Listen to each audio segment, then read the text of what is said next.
ኣብ ምዕራብ ትግራይ ኣርሚ 70 ድሮናዊ ጥቃዓት ኣብ ልዕሊ ጸላእቲ ከፊታ ኣላ። ዶክተር ደብረጽዮን ገብረ ሚካኤል ሕጂ እውን ንድርድር ድልዋት ኢና ቅዋም ፓርላማ እውን ገሊጹ። እዚኦምን ካልኦት ሓደሽቲ ሓበሬታ ሒዝናልኩም ቀሪብና ኣለና። ክሳብ መወዳእታ ምሳና ክትኮኑ እንዳሓተትና ኣባል ስድራ ቤትና ንክትኮኑ እዋናዊ ትጽይ ሓበሬታ ንክትረኽቡ ንቪድዮና ላይክ ንቻነልና ሳብስክራይብ ርእይቶኹም ብኮመንት ሓብሩልና እንዳበልና ናብ ዝርዝራቶም ክንሰግር። ሰራዊት ትግራይ ምዕራብ ትግራይ ንምምላስ ዝገብሮ ዘሎ ወፍሪ ሓደሽቲ ምዕባለታት እናተሰምዐ ቀፂሉ ኣሎ። ሰራዊት ትግራይ ምዕራብ ትግራይ ንምምላስ ዝገብሮ ዘሎ ወፍሪ ሓደሽቲ ምዕባለታት እናተሰምዐ ቀፂሉ ኣሎ። ብርክት ዝበላ ተዋጋእቲ ኣርምታት ናብ ግንባር ዝሰለፈ TPF ስትራቴጂካዊ ቦታታት ንምሓዝ ስርሒታት የካይድ እዩ ዘሎ። ነሲዑ ድማ ኣብ ሸረሪና ዓሪዱ ዝርከብ ኣርሚ 70 ድሮናት ሒዙ ደበኺሉ ኣሎ። ርስቱ ንምምላስ ልዑል ናይ ዓቕሚ ምድለዋት ዝነበራ ኣርሚ 70 ድሮናት ተዓጢቑ ምህላው ምንጭታትና ገሊፆም ኣለው። ኣብ 4 ኮራት ተኸፋፊሉ ብመራሕቲ TDF ዝእዘዝ ዘሎ እቲ ኣርሚ ምዕራብ ትግራይ ብምኽባብ ኣብ ትሕቲ ቁፅጥር ንምውዓል ከቢድ ኦፕሬሽን ከም ዝሓንፅፀ እዩ ዝስማዕ ዘሎ። እዚ ምዕባለ ከም ዘሎ ወረርቲ ሓይልታት ኣብ ዓቕሊ ፅበት ከም ዘሎ እውን ይስማዕ ኣሎ። ኣብ ጸለምቲ ዝግበር ዘሎ ስርሒት ስዒቡ ወረርቲ ኣብ ዓቕሊ ፅበት ኣትዮም ምህላዎም ዝተፈላለዩ መረዳእታታት ይሕብር ኣሎ። እዚ ምዕባለ ሰራዊት ትግራይ ሓደሽቲ ወሰናት ምዕራብ ትግራይ ኣብ ታርጌት ከም ዘእተው እዩ ዝንገር ዘሎ። TDF ሎሚ ሰራዊት መከላኸሊ ንሑመራ ምፅጉዑ ስዒቡ ካብ ሱዳን እውን 2 ኮር ንኣንፈት በረኻት TDF ተፀጊዑ ምህላው ካብ ግንባር ዝበፅሐና ሓበሬታ ኣመላኺቱ ኣሎ። ሰራዊት ትግራይ ታሪኻዊ መሬቱ ንምምላስ ዝገብሮ ዘሎ ግስጋሰ ንወረርቲ ኣብ ዓቕሊ ፀበት ኣውዲቕዎ ምህላው ምንጭታትና እዮም ዝሕብር ዘለው። ኣብ ግንባር ጸለምቲ ብጅግና ሰራዊት ትግራይ ወይ ድማ TDF ዝተፈጸመ ደማዊ ስርሒትን ዝተመዝገበ ዝሕብን ዓወትን ነቶም መሬት ትግራይ ብሓይሊ ቆሪሶም ዝሓዙ ወረርቲ ሓይልታት ኣብ ከቢድ ዓቕሊ ፅበትን ጭንቀትን ኣውዲቕዎም ይርከብ። እቲ ሰራዊት ትግራይ ዘርእዮ ዘሎ ጥበባዊ ስርሒት ኣብ መሪሕነት ወረርቲ ናይ ዓቕሊ ፅበት ውሳነታት ይምዕብል ምህላው እዩ ተፈሊጡ ዘሎ። ሓላፊ ምምሕዳር ወልቃይት ፀገዴ ተባሂሉ ዝፅዋዕ ኣሸተ ደምለው ኣብ ዝሃቦ መግለፂ ጸለምቲ ናይ ትግራይ ክኸውን ዝኽእል ኣብ መቃብርና ጥራሕ እዩ ዝብል ተስፋ ዝቆረፀ ዘረባ ክዛረብ ተሰሚዑ ኣሎ። እዚ መግለፂ እዚ እቶም ሓይልታት ትምክሕቲ ኣብ ባይታ ዘሎ ሓቂ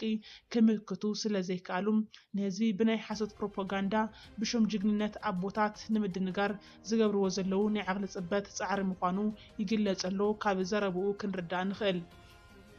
እቶም ወረርቲ ወልቃይት ፀገዴ ታሪኻዊ ርስቲ ኣምሓራ እዩ ዝብል ናይ ሓሶት ትርክቲ ንምዝርጋሕ ዝገብርዎ ዘለው ፃዕሪ ህዝቢ ትግራይ ብደምን ብመስዋዕትን ዝፀሓፎ ታሪክ ክድምስሶ ከም ዘይኽእል ጅግና ሰራዊት ትግራይ ብተግባር የርእዮም ኣሎም። እቲ ተከዜን ክንሳገር ኣይንኽእልን ዝብል ዝነበረ ድፋዕ ሎሚ ብጅግንነት ተጋደልቲ ትግራይ ፈሪሱ ቃልሲ ንምምላስ ተመዛበልትን ምርግጋፅ ሕገ መንግስታዊ ግዝኣት ትግራይን ናብ ዋንኡ ንምምላስ ዘለዎ ጽኑዕ መትከል ንምርግጋፅ ይግስግስ ከም ዘሎ እዩ ዝግለጽ ዘሎ። ብኻሊእ ገጽ እቲ ኣብ ዞባ ሰሜን ምዕራብ ትግራይ ኣብ ሸረሪና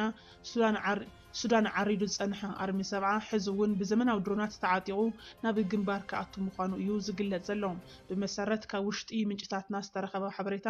እዚ ኣርሚ እዚ ነዊሕ እዋን ዓቕሚ ሰብን ወታደራዊ መሳርሕታትን ክሃንፅ ፀንሐ ኮይኑ ሕዚ ግን ነቲ ዘመናዊ ቴክኖሎጂ ድሮናት ምስ ትብዓት ተጋደልቲ ኣወሃሂዱ ድልው ኮይኑ ምህላው እዩ ዝረኸብናዮ ሓበሬታ ዘመላኽት። ህወሓት ንዓመታት እናገበሮ ከም ዝነበራ ተመዛበሉ ዜጋታት ንፖለቲካ ንተጠቐመ ድጋፍ ንኸይግበርን ተመዛበልቲ ናብ መረበቶም ንኸይምለሱን እናገበረ ይርከብ። ነዚ ኩነታት ንምፍታሕ ብወገን መንግስቲ እንታይ እናተሰርሐ ኣብ ክልል ትግራይ ክፋል ህወሓት ብዝኾነ ናይ ኣረጋውያን ጉጅለ ምክንያት ኣብቲ ክልል ድባብ ስርዓት ኣድቦነትን ጎንፅን ዳግማይ ንኸየንፀላሉ ህዝቢ ትግራይ ኣብ ውሽጢ ዝተሓላለኸ ፀገም ይርከብ። ህልዊ ሃዋህው ሰላም ክልል ትግራይ ኣብ ከመይ ኩነታት ይርከብ? ክልል ትግራይ ኣብ ከይዲ ሃገራዊ ምክክር ውሽጢ ንቁሕ ተሳትፎ ንክህልዎምን ሸውዓይ ሃገራዊ መረፃ ንምግባር ምስቲ ግዝያዊ ምምሕዳር ትግራይ እናተሰርሐ ዝርከቡ ስራሕቲ እንታይ እዮም? ኤርትራ ምስ ናይ ውሽጢ ባንዳታት ኮይና ንኢትዮጵያ ንምብታን እትሰርሖ ዘላ መንግስትና ከመይ ይሪኦሎም? እንታይ ነዚ ንምግታእ ዝሰርሑ ዘለው ስራሕቲ እንተሃልዮም እንተትግለጹ ዝብሉ እንትኾኑ ነዚኦም ድማ እቲ ቀዳማይ ሚኒስተር ምላሽ ሂቡ። ዛረብ ኣብ ትግራይ ኣቲና ንብረት ኣይዘረፍናን ገዛውቲ ኣየፍረስናን ክብል ተዛሪቡ። ኣብ ጉዳይ ትግራይ ዝተፈጸመ ገበን ብሻዕብያ ምዃኑ ዝተዛረበ ቀዳማይ ሚኒስተር ኢትዮጵያ ኣብይ ኣሕመድ ሻዕብያ ኣብ ትግራይ በፂሕዎም ዘለው ዕንወት ብዝርዝር ኣቕሪቡ እዩ። ሰራዊት ሻዕብያ ድድሕሪና እናኸደ ኣብ ሽረ ኣክሱም ዓድዋ ዓዲግራትን ውቅሮን ህንፀታት ከም ዘፍረሰም ፋብሪካታት ከም ዝነቐለን ንጹሃት ከም ዝቐተለን ተዛሪበሎም ይኹን እምበር ኣብ ትግራይ ኣትዮም ብዝፈጸምዎ ምጽናት ዘርኢ ተስማዕሚዖም ዘካይድውን ናቱ ሰራዊት እውን ካብ ሻዕብያ ብዜና ኣስመልክዑ ኣብ ትግራይ ጆኖሳይድ ከም ዝፈጸመ ሰነዳዊ መጽናዕቲ ኮሚሽን መጽናዕትታት ጆኖሳይድ ትግራይ ኣብ ዘውፅኦ ሰነድ የመላኽት እንተኾነ ግን እቲ ቀደመ ሚኒስተር ምስ ሻዕብያ ብምዃን ኣብ ልዕሊ ትግራይ ዝተኣወጀ ቁሉዕ ጆኖሳይድ ወራር ብምቅላል ሰራዊት ኢትዮጵያ ኣብ ትግራይ መሰረተ ልምዓት ከም ዘየዕነወ ተዛሪቡ እዩ ንሱ ጉዳይ ጆኖሳይድ ትግራይ ብዝምልከት ኣብ ፓርላማ ተዛረብ እዚ ንመበል ሳልሳይ ግዜ እንትኸውን ፈለማም ናብ ትግራይ ኣብ ውሽጢ 15 መዓልቲ እንትንኣቱ ኣብ ሽረ ዓድዋ ኣክሱምን ዓዲግራትን ሰላማዊ ሰብ ተቐተሉ ተዛሪቡ ነይሩ ብኻልእ ገጽ ድማ ኣብ ትግራይ ዝተፈጸመ ምጽናት ወለጋ ካብ ዝተኻየደ ግጭት ከም ዘይበልጽ ገሊጹ ነይሩ እዩ ሎሙ ድማ ኣብ ትግራይ ዝበጽሐ ሰፍ ዘይብል ዕንወት ብሻዕብያ ከም ዝተፈጸመ ብዕሊ ኣሚነሎም ቀደም ሚኒስተር ኣብይ ኣሕመድ ሰራዊት ኤርትራ ናብ ትግራይ ከም ዘይኣተውን ብዕሊ ተዛሪቡ ምንባሩ ኣይዘንጋዕናን እንተኾነ ግና ሎሚ ሰራዊት ኤርትራ ኣብ ትግራይ ኣትዩ ህንፀታት ከም ዘፍረሰ ፋብሪካታት ከም ዝነቐለን ንጹሃት ከም ዝቐተለን ተዛሪበሎም ኣብ ትግራይ ዝተፈጸመ ጆኖሳይድ ንኤርትራ ጥራሕ ኣሕሊፉ ንምሃብ ዘቕረቦ መልእኽቲ ነንባዕሉ ዝወቃዕ እዩ ሰራዊት ኤርትራ ዝፈጸሞ ገበናት ብኢትዮጵያ ወይ ድማ ኣብይ ኣሕመድ ተዓዲሙ ጥራሕ እንተይኮነስ ተለሚኑ ከም ዝኾነ እውን ሻዕብያ ሰነዳት ከም ዘለዎ እዩ ዝገልጽ ዘሎ ቅድሚ 4 ዓመታት እውን እንተኾነ ህዝብን መንግስትን ኤርትራ እንተዘይሕግዘና ነይሩ እንታይ ክፍጠር ከም ዝኽእል ሕሰብዎ ክብል ንሻዕብያ ምምስጋኑ ኣይዝንጋዕን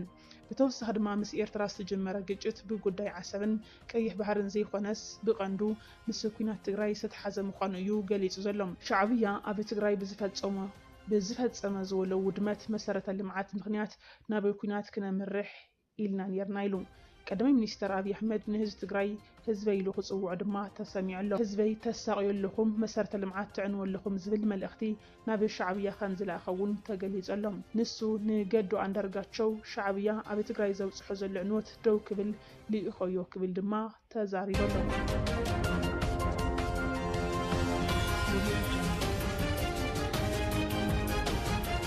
ኣብ ምዕራብ ትግራይ ኣርሚ 70 ድሮናዊ ጥቃዓት ኣብ ልዕሊ ጸላእቲ ከፊታ ኣላ ዶክተር ደብረጽዮን ገብረ ሚካኤል ሕጂ እውን ንድርድር ድልዋቲና ቅዋም ፓርላማ እውን ገሊጹ እዚኦምን ካልኦት ሓደሽቲ ሓበሬታ ሒዝናልኩም ቀሪብና ኣለና ክሳብ መወዳእታ ምሳና ክትኾኑ እንዳሓተትና ኣባል ስድራ ቤትና ንክትኾኑ እዋናዊ ፅፅይ ሓበሬታ ንክትረኽቡ ንቪድዮና ላይክ ንቻነልና ሳብስክራይብ ርኢቶኹም ብኮመንት ሓብሩልና እንዳበልና ናብ ዝርዝራቶም ክንሰግር ሰራዊት ትግራይ ምዕራብ ትግራይ ንምምላስ ዝገብሮ ዘሎ ወፍሪ ሓደሽቲ ምዕራታት እናተሰምዐ ቀፂሉ ኣሎ ሰራዊት ትግራይ ምዕራብ ትግራይ ንምምላስ ዝገብሮ ዘሎ ወፍሪ ሓደሽቲ ምዕባለታት እናተሰምዐ ቀፂሉ ኣሎ ብርክት ዘላ ተዋጋእቲ ኣርምታት ናብ ግንባር ዝሰለፈ TPF ስትራቴጂካዊ ቦታታት ንምሓዝ ስርሒታት የካይዱ ዘሎ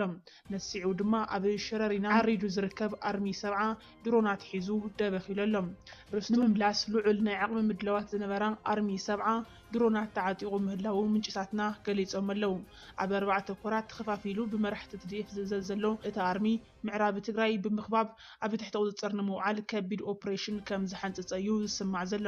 እዚ ምዕባለ ከም ዘሎ ወረርቲ ሓይልታት ኣብ ዓቕሊ ጽበት ከም ዘለውን ይስማዕ ኣሎ ኣብ ጸለምቲ ዝግበር ዘሎ ስርሒት ስዒቡ ወረርቲ ኣብ ዓቕሊ ጽበት ኣትዮም ምህላዎም ዝተፈላለዩ መረዳእታታት ይሕብር ኣሎ እዚ ምዕባለ ሰራዊት ትግራይ ሓደሽቲ ወሰናት ምዕራብ ትግራይ ኣብ ታርጌት ከም ዘእተው እዩ ዝንገር ዘሎ TDF ሎሚ ሰራዊት መከላኸሊ ንሑመራ ምጽጉዑ ስዒቡ ካብ ሱዳን እውን ክልተ ኮር ንኣንፈት በረኻት TDF ተጸጊዑ ምህላው ካብ ግንባር ዝበጽሕና ሓበሬታ ኣመላኺቱ ኣሎ ሰራዊት ትግራይ ታሪኻዊ መሬቱን ምምላስ ዝገብሮ ዘሎ ግስጋሰ ንወረርቲ ኣብ ዓቕሊ ጽበት ኣውዲቕዎ ምህላው ምንጭታትና እዮም ዝሕብር ዘለው ኣብ ግንባር ጸለምቲ ብጅግና ሰራዊት ትግራይ ወይ ድማ TDF ዝተፈጸመ ደማዊ ስርሒትን ዝተመዝገበ ዝሕብን ዓወትን ነቶም መሬት ትግራይ ብሓይሊ ቆሪሶም ዝሓዙ ወረርቲ ሓይልታት ኣብ ከቢድ ዓቕሊ ጽበትን ጭንቀትን ኣውዲቕዎም ይርከብ እቲ ሰራዊት ትግራይ ዘርእዮ ዘሎ ጥበባዊ ስርሒት ኣብ መሪሕነት ወረርቲ ናይ ዓቕሊ ጽበት ውሳነታት ይምዕብል ምህላው እዩ ተፈሊጡ ዘሎ ሓላፊ ምምሕዳር ወልቃይት ጸገዴ ተባሂሉ ዝጽዋዕ ኣሸተ ደምለው ኣብ ዝሃቦ መግለጺ ጸለምቲ ናይ ትግራይ ክኸውን ዝኽእል ኣብ መቃብርና ጥራሕ እዩ ዝብል ተስፋ ዝቆረፀ ዘረባ ክዛረብ ተሰሚዑ ኣሎ እዚ መግለጺ እዚ እቶም ሓይልታት ትምክሕቲ ኣብ ባይታ ዘሎ ሓቂ ክምክቱ ስለ ዘይከኣሉ ንህዝቢ ብናይ ሓሶት ዝሓዘት ፕሮፓጋንዳ ብሽም ጅግንነት ኣቦታት ንምድንጋር ዝገብርዎ ዘለዉ ናይ ዓቕሊ ጽበት ጻዕሪ ምዃኑ ይግለጸሎ ካብ ዘረብኡ ክንርዳእ ንኽእል። እቶም ወረርቲ ወልቃይት ጸገዴ ታሪኻዊ ርስቲ ኣምሓራ እዩ ዝብል ናይ ሓሶት ትርኽቲ ንምዝርጋሕ ዝገብርዎ ዘለዉ ጻዕሪ ህዝቢ ትግራይ ብደምን ብመስዋዕትን ዝጸሓፎ ታሪኽ ክድምስሶ ከም ዘይኽእል ጅግና ሰራዊት ትግራይ ብተግባር የርእዮመሎም። እቲ ተከዜን ክንሳገር ኣይንኽእልን ዝብል ዝነበረ ድፋዕ ሎሚ ብጅግንነት ተጋደልቲ ትግራይ ፈሪሱ እቲ ቃልሲ ንምምላስ ተመዛበልትን ምርግጋጽ ሕገ መንግስታዊ ግዝኣት ትግራይን ናብ ዋንኡ ንምምላስ ዘለዎ ጽኑዕ መትከል ንምርግጋጽ ይግስግስ።